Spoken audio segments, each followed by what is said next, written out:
down since it's smaller. This is really where you get to see this Lang279 work. This is a great angle. Okay.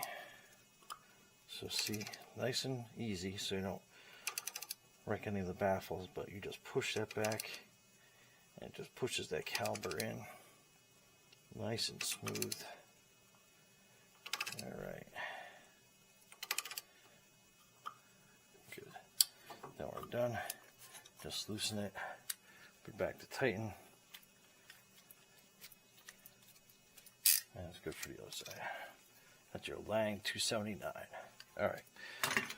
Now we can bring this caliper back over.